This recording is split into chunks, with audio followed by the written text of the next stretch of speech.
최근에 북클럽 모집을 하고 있는데 다행히도 잘 모집이 잘 됐고요. 감사합니다. 클럽 중에 5기랑 6기에 공통되게 선정된 책이 하나 있었는데요. 조수용 대표님의 일의 감각이라는 책이에요. 2024년 말에 이 책이 나와서 읽어보고 책이 너무 좋아서 주변에도 정말 많이 추천을 했는데, 제가 이 책이 좋았던 몇 가지 이유에 대해서 얘기를 해보려고 합니다. 첫 번째는 이 저자의 어떤 경력과 경험, 이 책을 쓰신 조수용 대표님 이야기를 해야 되겠죠. 프리첼이라는 되게 오래전 스타트업이었는데 브랜딩을 하셨었고, 나중에는 네이버에서 브랜딩을 하시고, 그 당시 네이버에서 뭐 브랜드 경험, BX라는 어떤 단어나 그 개념을 좀 만들고 실제로 운영했던 회사였죠. 어쩌면 우리나라에서 그런 말이 좀 시작될 수 있었던 계기였던 것 같기도 합니다. 근데 특이했던 건 그 팀이 디자인 팀과 마케팅 팀을 나누지 않고 한 팀으로 구성을 해가지고 같이 운영을 했다는 거더라고요. 벌써 한 20년 전 이야기일 것 같은데, 그때 그런 것들을 시도하셨고, 그런 시도를 리딩하고 했던 분이 이 조수용 대표님이셨더라고요.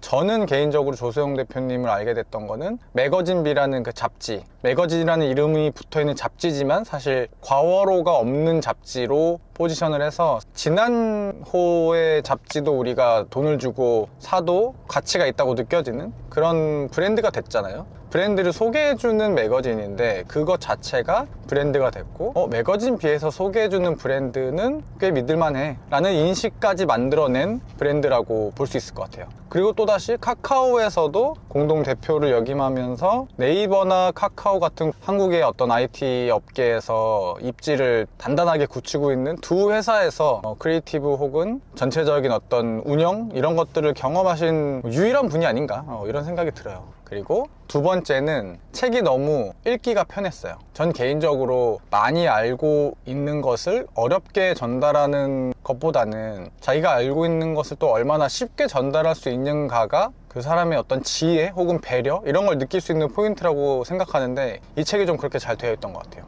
그래서 이 책이 그 많은 경험과 경력을 갖고 있는 분이 이야기해주는 이야기가 굉장히 잘 들려요. 잘 읽히고 잘 이해가 됐던 것 같습니다. 그런 이야기를 너무나도 현학적으로 막 어려운 단어와 그런 걸 쓰는 것이 아니라 누구나 들어도 이해할 수 있을 정도의 그런 단어들과 문장들을 활용해서 전달해 주셨다는 게 너무 좋았던 것 같아요. 그리고 세 번째로는 책이 너무 예뻤어요. 제가 지금 운전 중이라 내가 멈춰서 한번 책을 한번 보여드릴 텐데, 롱블랙 컨퍼런스에서 들었던 얘기인데, 책을 처음에 만드실 때 이 책의 본질이 뭘까에 대한 고민을 하셨대요. 그리고 생각을 했던 게, 이 책이 결국은 정보를 전달하는 것을 넘어야 된다. 사실 정보라는 것은 요즘에 워낙 인터넷도 그렇고 심지어 AI를 통해서 물어보면 정보가 없진 않잖아요. 정보가 너무 많고 오히려 그런 것들이 문제인 상황인데, 정보를 전달하는 것이 책의 본질이 아닐 수 있겠다 라고 생각하면서, 이 책을 내가 소장하고 싶은가, 어딘가에 올려두고 싶은가, 이런 관점으로 생각을 하셨다는 거예요. 저는 그게 개인적으로는 굉장히 좀 쇼킹했는데, 아, 이렇게 생각할 수도 있구나 하면서 그 디자인에 굉장히 심려를 기울이고 북 디자인을 잘 하시는 분과 이제 협업을 해서 만드셨다고 하더라고요. 그러다 보니까 이거는 사실 매거진비랑도 좀 연결되는 것 같은데, 매거진비도 사실은 카페 같은 데 되게 많이 배치되어 있잖아요. 그래서 매거진비를 선택하고 그거를 인테리어 소품으로 쓰고 있다는 것 자체가 어떤 감각을 표현하는 거라고 해야 될까? 그런 걸로 활용이 되고 있는데, 이 책도 그런 관점에서 좀 잘 만들어진 것 같아요. 저도 제 책을 열심히 쓰고 있는데 언제쯤 출간이 될지 좀 모르겠지만, 책을 쓸 때도 저도 좀 이런 부분들을 좀 고려해보고 싶다는 생각이 들었습니다. 개인적으로 이 책에서 정말 좋은 구절들이 몇 개 있는데, 잠시 후에 잠깐 멈춰가지고 구절 몇 가지 좀 소개시켜 드릴게요. 지금 주차를 했고요. 이 책입니다. 제가 이 책에서 또 느꼈던 것 중에 하나는, 디자인이 엄청난 무언가가 아니다 라는 식의 얘기가 저는 되게 좋았어요.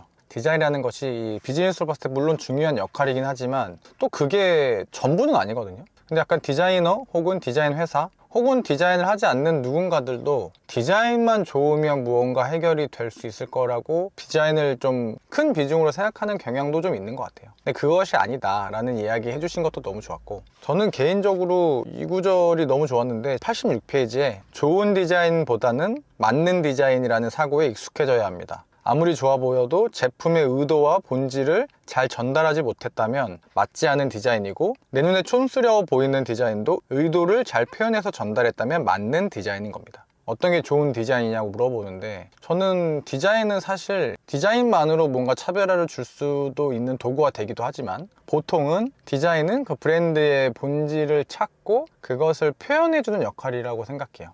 그러니까 본질을 잘 찾았다면 그 본질에 얼마나 잘 맞았는가 안 맞았는가를 기준으로 삼아야 된다는 거죠. 근데 본질이 없으면, 없거나 못 찾으면 하는 게 우리 고객을 설득시킬 수 있는가, 이런 포인트가 아니라 내 눈에 예쁜가, 우리 담당자들 눈에 예쁜가, 이런 식으로 잘못 판단하게 된다는 거죠. 그래서 이 얘기가 너무 좋았고요. 그리고 또 하나는 197페이지에 오래 지속하는 좋은 브랜드가 된다는 것은 좋은 사람이 되는 것과 같다고 생각합니다. 결국 브랜드는 사람입니다. 창업자의 취향으로 시작되고 직원들의 신념이 모여 브랜드의 철학이 생겨납니다. 많은 곳에서도 브랜드를 사람으로 표현하는 경우가 많은데요. 역시 조수용 대표님, 조수용 작가님도 같은 생각을 해주시는 것 같아요. 그리고 창업자의 취향으로 시작되고 직원들의 신념이 모여서 브랜드의 철학이 생겨난다. 이 얘기도 너무 와닿는 것 같습니다. 다양한 브랜드의 스토리를 제가 조사하고 공부해보면서 느낀 거는, 결국은 어떤 누군가 개인의 취향 혹은 관심, 그 사람의 어떤 사명감, 이런 것들로 어떻게 보면 되게 작은 마음으로 시작하는데, 그것들에 공감하는 누군가들이 더해지고 같이 그 힘을 합치면서 그게 기업이 되고, 그 기업에서 만들어낸 어떤 브랜드가 그 신념을 베이스로 했을 때 철학이라는 것들도 만들어지고, 나중에 그 철학을 기반으로 무언가를 해야 될지 하지 말아야 될지를 선택할 수 있는 기준들이 생겨나는 것 같더라고요. 여러분들도 제가 나눴던 구절 말고도 도움이 되는 구절이 너무 많으니까 관심이 생기신다면 책을 한번 꼭 읽어보시길 바라겠습니다. 그러면 다음에 또 드라이브 같이 하시죠. 다음에 또 뵙겠습니다.